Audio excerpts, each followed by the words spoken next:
The system of bookkeeper from Cleveland once controlled 4% of America's oil refining capacity. That was in 1870, and he was 31 years old. 9 years later, he controlled 90%. His name was John D. Rockefeller, and by the time he finished, he had accumulated more wealth than any individual in modern history. Most people remember Rockefeller as the oil baron who got broken up by the government. The robber baron, who crushed his competitors and monopolized an entire industry. But that story misses the point entirely. Rockefeller did not simply build an oil company. He constructed a method for dominating markets that every major corporation still uses today. When the Supreme Court forced Standard Oil to dissolve in 1911, people assumed the era of monopoly was over. They were wrong. The company shattered into 34 pieces, but the method survived. It spread into steel, into banking, into automobiles, into pharmaceuticals, into technology. The individual companies changed, but the underlying architecture remained identical. You interact with this architecture every single day without realizing it. The gasoline in your car comes from companies that descended directly from Standard Oil. ExxonMobil, Chevron, and BP all trace their corporate DNA back to Rockefeller's empire. The pharmaceutical companies that manufacture your medications learned their tactics from studying how Standard Oil captured regulators and shaped legislation. The technology platforms you use are structured as holding companies owning dozens of subsidiaries, which is exactly what Rockefeller's lawyers invented in 1882. Google currently controls 92% of the search market worldwide. That percentage exceeds the market share Standard Oil held at its absolute peak. Amazon has integrated vertically to control warehouses, delivery trucks, cloud computing, and payment processing in precisely the same manner Rockefeller integrated refineries, pipelines, barrel factories, and railroads. None of this happened by accident. These corporations studied the playbook and executed it faithfully across different industries and different centuries. Rockefeller perfected for interlocking strategies that remain the foundation of corporate dominance today. He controlled every stage of production from raw material to consumer sale. He eliminated competitors through acquisition or destruction. He shaped the rules and regulations meant to constrain him, and he converted public hatred into public admiration through strategic philanthropy. This video will show you exactly how he built each component of this system, and you will recognize the fingerprints of his methods on every dominant corporation in the modern economy. The making of a monopolist John Davison Rockefeller was born on July 8, 1839, in a small town in upstate New York called Richford. His father, William, was a traveling salesman who peddled fake cancer cures to desperate families across the countryside. His mother, Eliza, was a devout Baptist who raised her children to fear God and keep meticulous financial records. From his father, he inherited a cold understanding that business was about leverage and that sentiment had no place in negotiation. From his mother, he absorbed an unshakable conviction that his success was divinely ordained. He would spend his entire career destroying competitors without guilt because he genuinely believed God had chosen him to bring order to chaotic industries. The family eventually settled near Cleveland, Ohio, where young John took his first job as an assistant bookkeeper at 16 years old. He saved nearly every dollar he earned and recorded every transaction with obsessive precision. In 1859, Edwin Drake successfully drilled for oil in Titusville, Pennsylvania. Thousands of prospectors flooded into the region hoping to strike it rich. Fortunes were made and lost overnight as crude oil prices swung wildly between boom and bust. Rockefeller watched this chaos with intense interest, but he had no desire to drill for oil himself. Drilling was gambling. He sank money into the ground and prayed something came back up. He recognized that regardless of who pulled oil from the earth, someone would need to refine that crude into usable kerosene. Refining could be optimized and systematized. Refining was where the real money would be made. In 1863, he invested $4,000 in a Cleveland refinery. Within 2 years, it became the largest operation in the city. But Cleveland had 30 refineries competing for the same business, and profit margins were thin. Most owners accepted competition as unavoidable. Rockefeller saw it as a problem to be solved permanently. He did not want to compete with other refineries. He wanted to own them or eliminate them entirely. He began by controlling costs at every possible point, built his own barrel factory instead of buying barrels from suppliers. He purchased warehouses for storage and bought his own fleet of tank cars. He hired chemists to extract more kerosene from each barrel of crude than competitors could manage.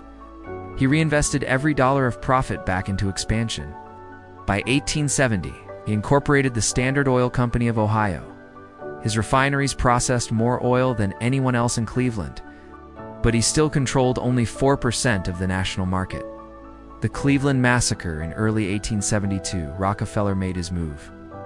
He had spent 2 years building Standard Oil into the most efficient refinery operation in Cleveland, and now he intended to absorb every competitor in the city. His weapon was a secret alliance called the South Improvement Company. Rockefeller and a handful of major refiners negotiated a deal with the 3 largest railroads serving the oil regions. Under this agreement, the railroads would double their shipping rates for everyone. But Standard Oil and its allies would receive massive rebates that brought their actual costs far below the official price. Even more remarkably, the railroads agreed to pay Standard Oil a portion of the higher fees collected from competing refiners. This meant that every time a competitor shipped oil by rail, Standard Oil made money from that shipment. Economics became impossible for anyone outside the alliance to survive. Word of the South Improvement Scheme leaked before it officially launched, and the reaction was immediate outrage. Protesters in the Pennsylvania oil fields burned Rockefeller in effigy. Newspapers published blacklists of the conspirators. The Pennsylvania legislature revoked the company's charter within weeks. But Rockefeller had already accomplished what he needed. The mere threat of the alliance terrified Cleveland's refinery owners. Between February and March of 1872, Rockefeller approached every refiner in the city with a simple proposition. He would buy their refineries at a fair price, or he would destroy them economically and buy the ruins for nothing. He showed them his books so they could see Standard Oil's efficiency advantages. He explained that fighting him would only delay the inevitable. Most of them sold. Those who resisted found their railroad rates increasing, while Rockefeller's decreased. They found their suppliers suddenly unwilling to extend credit. They found their customers switching to Standard Oil kerosene. Within 6 weeks, Rockefeller had acquired 22 of Cleveland's 26 refineries. Historians would later call this period the Cleveland Massacre. He entered 1872, controlling 4% of American refining capacity. He exited controlling 25%. The pattern was now established. Rockefeller would repeat this process in Pittsburgh, Philadelphia, New York, and Baltimore over the following years until no meaningful competition remained. The trust by 1879, Standard Oil, had conquered the American refining industry. 90% of all oil refined in the United States passed through Rockefeller's operations. But this dominance created a serious legal problem that threatened to unravel everything he had built. American law at the time made it extremely difficult for a corporation chartered in one state to own property or operate businesses in other states. Standard Oil was incorporated in Ohio, which meant it could not legally own the refineries Rockefeller had acquired in Pennsylvania, New York, New Jersey, and elsewhere. He controlled dozens of separate corporations scattered across the country, each technically independent, and managing the sprawling empire had become unwieldy. Rockefeller needed a legal structure that would allow centralized control over all these entities while technically complying with state laws. His lawyers found the solution in an ancient legal concept called the trust. In January 1882, 41 shareholders signed the Standard Oil Trust Agreement. They transferred their shares in all the various Standard Oil companies to a board of 9 trustees, with Rockefeller as the dominant figure. In exchange, they received trust certificates, entitling them to a share of the combined profits. The trustees now had legal authority to manage all 40 companies as a single coordinated enterprise. This was the first major corporate trust in American history. It represented a genuine innovation in business organization. The trust was not a company. It was a holding structure that owned companies. It produced nothing itself, but controlled everything beneath it. The individual operating companies maintained their separate legal identities while following a unified strategic direction from the trustees in New York. Other industrialists immediately recognized the brilliance of this arrangement. Within a decade, trusts appeared in sugar, tobacco, whiskey, cotton, oil, and lead. The Steel Trust followed. So did the Beef Trust. Rockefeller had invented a template for organizing industrial power that would shape American business for generations. The modern holding company descends directly from this structure, a parent entity that produces nothing itself but owns and controls the companies beneath it. This organizational architecture has survived every antitrust law and every regulatory reform for nearly a century and a half. The richest man in history at the peak of his wealth in 1913, John D. Rockefeller possessed a personal fortune of $900 million. That figure represented nearly 2% of the entire American economy at the time. Adjusted for economic share, his net worth would exceed $400 billion today, making him the wealthiest individual in modern history by a considerable margin. This fortune did not come from salary or inheritance. It came from ownership. Rockefeller held roughly a quarter of all Standard Oil stock, and as the company's dominance grew, so did the value of those shares. By 1904, Standard Oil controlled 91% of American oil refining and 85% of final sales to consumers. The company had become so large and so profitable that Rockefeller stopped actively managing it in the 1890s and simply collected dividends. But the same dominance that generated his wealth also attracted enemies. Farmers blamed Standard Oil for high kerosene prices. Competitors blamed it for predatory tactics. Politicians blamed it for corrupting the legislative process. By the turn of the century, Rockefeller had become the most hated man in America. In 1902, a journalist named Ida Tarbell began publishing a series of investigative articles in McClure's magazine that would permanently damage Rockefeller's reputation. Tarbell had grown up in the Pennsylvania oil regions where her father's business had been destroyed by Standard Oil's practices.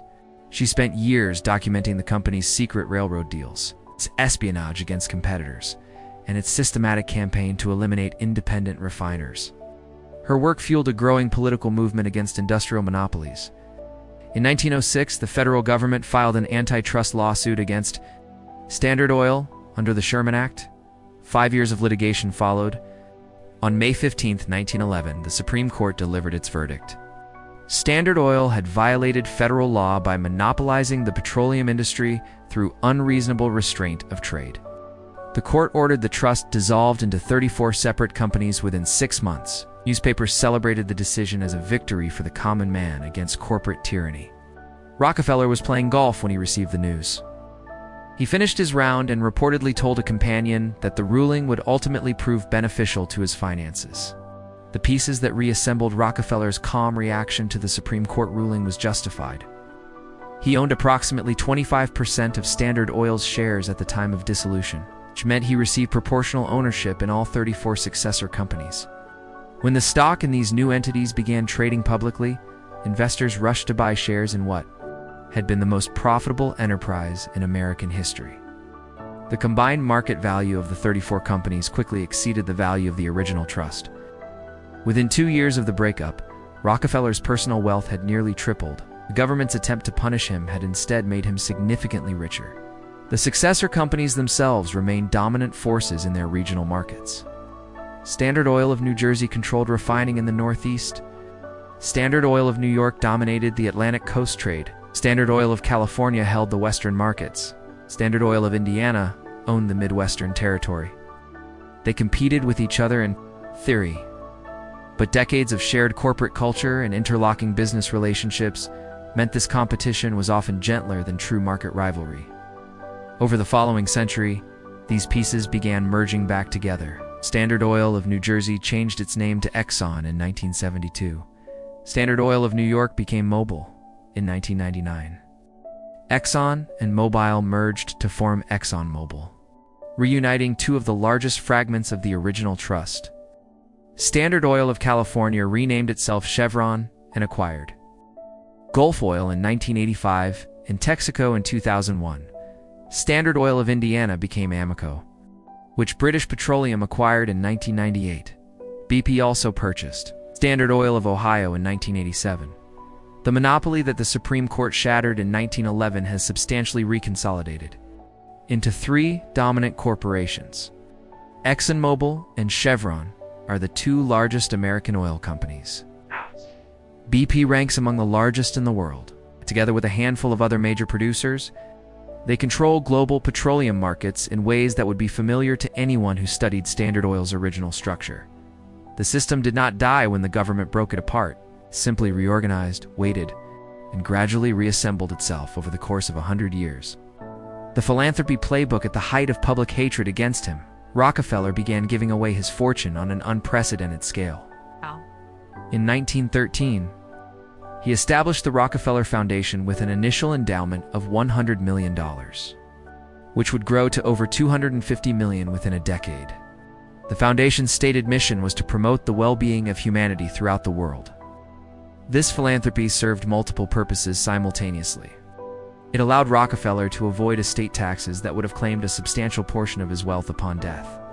It gave him influence over which universities received funding, which research programs advanced, and which social causes gained momentum.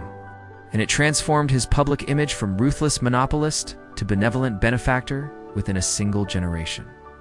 The foundation's most significant impact came through reshaping American medical education. In 1910, an educator named Abraham Flexner published a devastating report on the state of medical schools in the United States. Documenting widespread incompetence and lack of scientific standards, the Rockefeller Foundation used this report as a blueprint for reform, directing millions of dollars to institutions that adopted its preferred model of medical training. Johns Hopkins received substantial grants to develop its clinical programs. The University of Chicago Medical School was essentially created with Rockefeller money. Vanderbilt, Yale, and dozens of other institutions restructured their curricula to qualify for foundation support. Schools that did not meet the new standards lost funding and eventually closed. The result was a dramatic improvement in the quality of American physicians, but critics have noted that this reform also centralized control over medical education in the hands of a small number of elite institutions. Ow. Dependent on philanthropic funding that came with implicit expectations about research priorities and treatment approaches. The Rockefeller model of philanthropy influenced major fortunes, establishing a foundation structure with tax advantages and lasting influence. While Andrew Carnegie had donated before him, Rockefeller's approach in 1913 allowed billionaires like those behind the Gates and Ford foundations to strategically shape society by giving money away rather than spending it directly. The modern playbook, the methods Rockefeller perfected in the petroleum industry, have migrated into every sector of the modern economy. The names and products have changed, but the underlying strategies remain identical. Amazon skillfully implemented vertical integration, evolving from a book retailer to controlling the entire retail supply chain. It built fulfillment centers, created its own delivery fleet, and launched Amazon Web Services to support competitors. Sellers on its marketplace pay fees while Amazon analyzes their sales data to create competing products, resembling a dynamic that would remind one of Rockefeller. Alphabet structured itself as a holding company in 2015, formally separating Google Search from YouTube, Android, Waymo, Verily, and dozens of other ventures. A parent entity that produces nothing itself, but controls everything beneath it. The search engine has maintained market dominance for over 2 decades without meaningful competition emerging. Competitors cannot gain traction because users default to the established platform. Advertisers follow the users, and the data advantage compounds with every search query processed. Meta eliminated its most dangerous competitors by purchasing them outright. Instagram was acquired in 2012 for $1 billion when it had 13 employees and no revenue. WhatsApp followed in 2014 for $19 billion. Both acquisitions faced minimal regulatory resistance despite obviously reducing competition in social networking and messaging. The purchases followed the Cleveland massacre logic precisely. Buy the threat before it matures, integrate it into your operation, and present consumers with the illusion of choice between products you own entirely. Pharmaceutical companies have refined regulatory capture into an art form.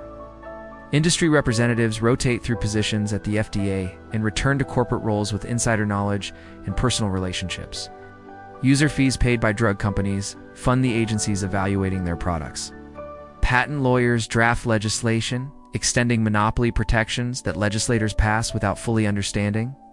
The rules meant to constrain the industry end up protecting it from competition. Financial institutions operate through holding company webs so complex that regulators struggle to determine jurisdiction. When one subsidiary fails, the parent company can isolate the damage. When regulations target one entity, operations shift to another. The structure provides flexibility that individual corporations cannot match and accountability that investigators cannot pin down. Every dominant corporation in every major industry operates on principles established in Cleveland over a century ago. The inescapable system. John D. Rockefeller died on May 23, 1937, at the age of 97. He had outlived most of his critics and nearly achieved his childhood goal of reaching 100 years old. His funeral was modest by the standards of his wealth, and he was buried in Cleveland, a city where he had first learned to dominate an industry.